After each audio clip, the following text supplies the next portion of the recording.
اللهم صل وسلم وبارك عليك يا رسول الله. ازيكم عاملين ايه؟ وحشتوني جدا جدا جدا، يا رب تكونوا بخير.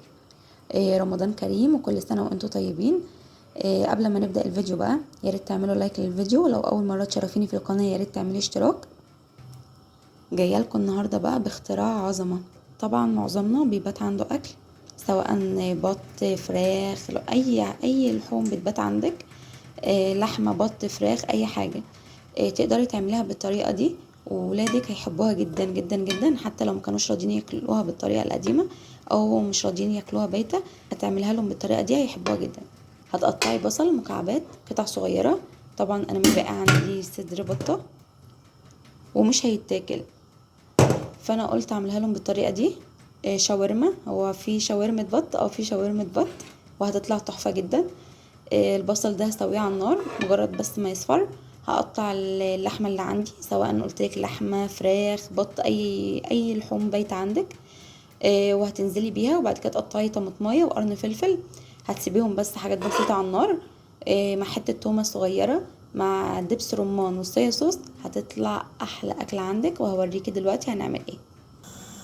انا هنا خلاص حطيتها على النار، حط معاها حبه زيت، معلقتين 3 كبار كده بس.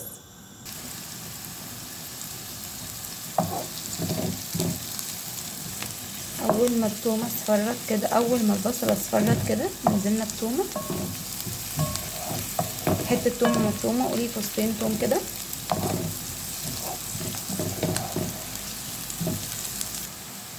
اول ما اخدت اللون ده نزلنا بحته تومه مفرومه وطماطميه متقطعه مكعبات صغيره.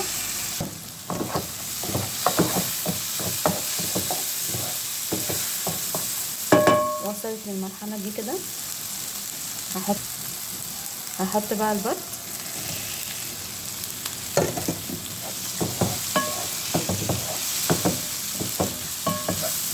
هو متفصص كده فصوص صغيره، طبعا لو نيه هيتقطع القطعه على بعضها كده، انما طبعا عشان مسلوق قبل كده فبيتفصص، ده طبيعي يعني. هسيبه بقى 5 دقايق، وبعد كده احط الصويا صوص ودبس الرمان. وعايزه اقول لكم دبس الرمان ده حلو قوي، الماركه دي جميله قوي بجد. وبس كده، ودي كانت شاورما البط جاهزه معانا. والله لو جربتوها اصلا مش هتعملوا صدور البط غير كده. ويا رب يكون الفيديو عجبكم، ويا رب تكونوا استفدتوا منه.